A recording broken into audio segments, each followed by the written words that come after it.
Chapter 2. Old Ethiopia, Its People.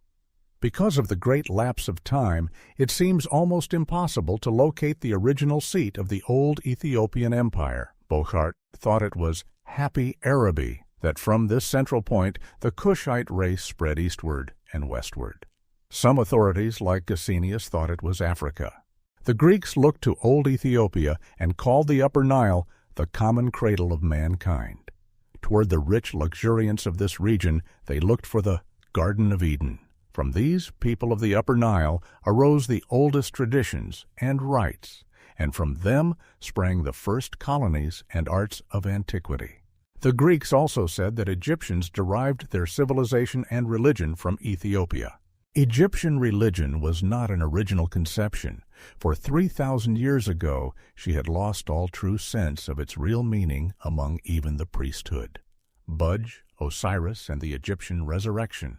Preface. Yet, Egyptian forms of worship are understood and practiced among the Ethiopians of Nubia today.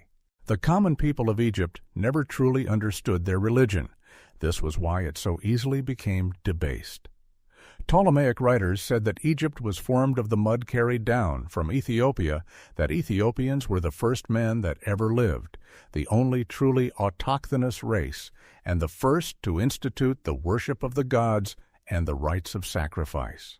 Egypt itself was a colony of Ethiopia, and the jaws and script of both lands were naturally the same, but the hieroglyphic script was more widely known to the vulgar in Ethiopia than in Egypt. Diodorus Siculus, Book 3, page 3. This knowledge of writing was universal in Ethiopia, but was confined to the priestly classes alone in Egypt. This was because the Egyptian priesthood was Ethiopian. The highly developed Meroitic inscriptions are not found in Egypt north of the First Cataract or in Nubia, south of Soba. These are differences we would expect to find between a colony and a parent body. Herodotus, Historia, page Ch.29, says that Meroe was a great city and metropolis. Most of its buildings were of red brick. 800 B.C., at Napata, the buildings were of hard stone. Merrow Crowfoot, pages 6 and 30. And the Cyclopedia of Biblical Literature says, there is every reason to conclude that the separate colonies of priestcraft spread from Meroe into Egypt, and the primeval monuments in Ethiopia strongly confirm the native traditions, reported by Diodorus Siculus, that the worship of Zeus Ammon originated in Meroe, also the worship of Osiris. This would render highly probable the opinion that commerce, science, and art descended into Egypt from the Upper Nile. Herodotus called the Ethiopians wise men occupying the Upper Nile, men of long life, whose manners and customs pertain to the Golden Age, those virtuous mortals whose feasts and banquets are honored by Jupiter himself. In Greek times, the Egyptians depicted Ethiopia as an ideal state.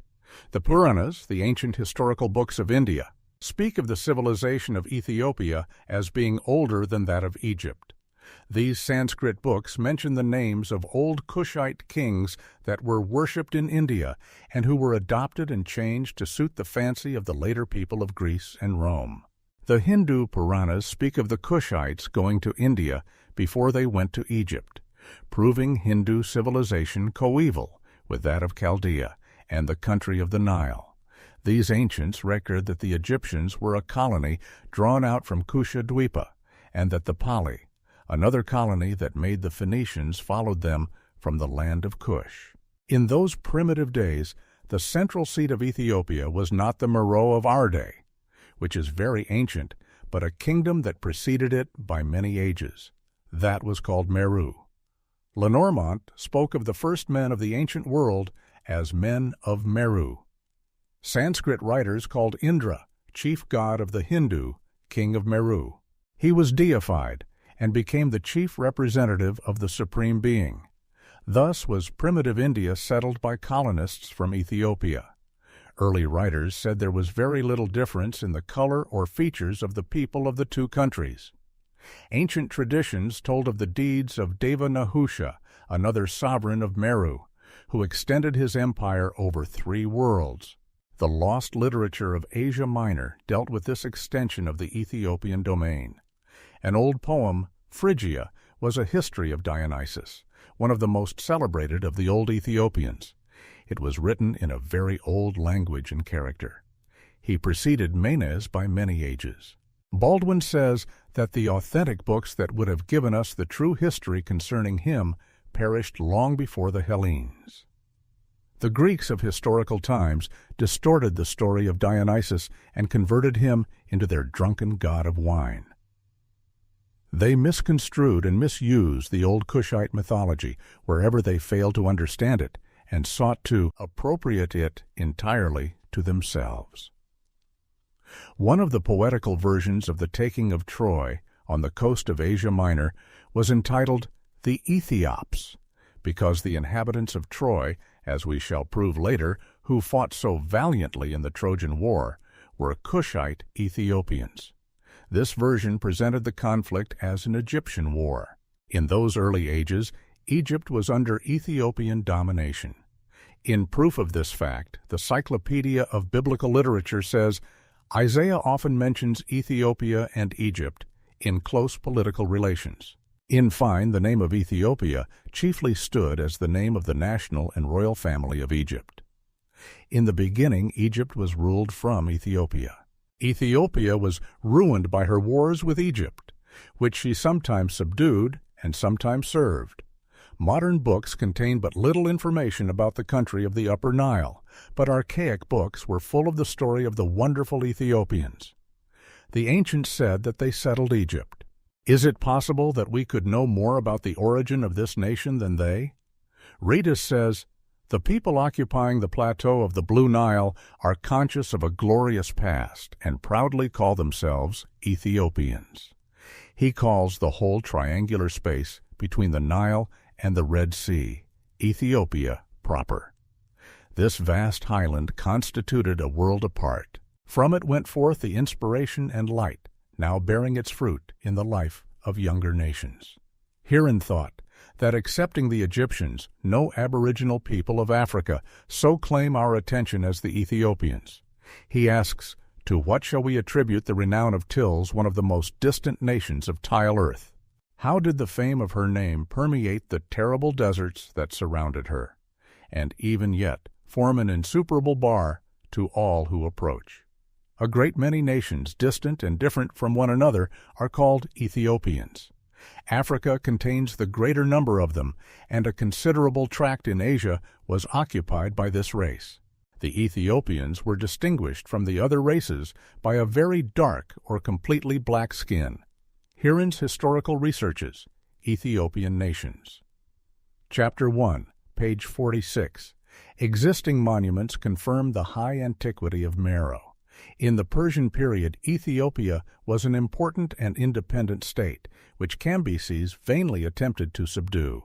Rosellini thinks that the right of Shabaka and Taharka, Ethiopian kings, who sat upon the throne of Egypt in the latter days, must have been more by right of descent than by usurpation or force of arms. This may be judged, he says, by tile respect paid to their monuments by their successors. And the pictures on the Egyptian monuments reveal that Ethiopians were the builders. They, not the Egyptians, were the master craftsmen of the earlier ages. The first courses of the pyramids were built of Ethiopian stone. The Cushites were a sacerdotal or priestly race. There was a religious and astronomical significance in the position and shape of the pyramids. Du Bois points to the fact that in Upper Egypt there were pictured black priests who were conferring upon red Egyptians the instruments and symbols of priesthood. Ethiopians in very early ages had an original and astounding religion, which included the rite of human sacrifice. It lingered on in the early life of Greece and Homer. Dowd explains this rite in this way. The African offered his nearest and dearest, not from depravity, but from a greater love for the Supreme Being. The priestly caste was more influential upon the Upper Nile than in Egypt. With the withdrawal of the Ethiopian priesthood from Egypt to Napata, the people of the Lower Nile lost the sense of the real meaning of their religion, which steadily deteriorated with their language after their separation from Ethiopia.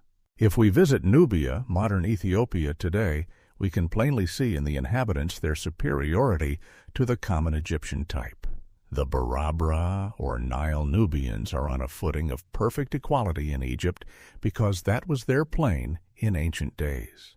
Baedeker describes them as strong, muscular, agricultural, and more warlike and energetic than Egyptians. Keene says the Nubians excel in moral qualities. They are, by his description, obviously Negroid, very dark with full lips and dreamy eyes. They have the narrow heads which are the cranial formation of Ethiopia. Race may be told by shape of the skull far better than by color or feature, which are modified by climate. The members of the Tartar race have perfectly rounded skulls. The head of the Ethiopian races is very elongated. Europeans have an intermediate skull. The cranial formation of unmixed races never changes. Keene concludes by saying, all Barbara have woolly hair with scant beards like the figures of Negroes on the walls of the Egyptian temples. The race of the Old Empire approached closely to this type. Strabo mentions the Nubians as a great race west of the Nile.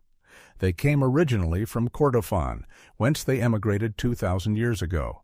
They have rejected the name Nubis as it has become synonymous with slave. They call themselves Barbara, their ancient race name. Sanskrit historians call the old race of the Upper Nile Barbara. These Nubians have become slightly modified, but are still plainly Negroid. They look like the Wawa on the Egyptian monuments. The Retu type number 1 was the ancient Egyptian. The Retu type number 2 was in feature an intermingling of the Ethiopian and Egyptian types. The Wawa were Cushites, and the name occurs in the mural inscriptions 5,000 years ago. Both people were much intermingled 6,000 years ago. The faces of the Egyptians of the old monarchy are Ethiopian, but as the ages went on, they altered from the constant intermingling with Asiatic types.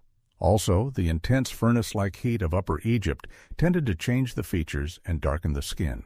In the inscriptions relative to the campaigns of Pepi I, Negroes are represented as immediately adjoining the Egyptian frontier.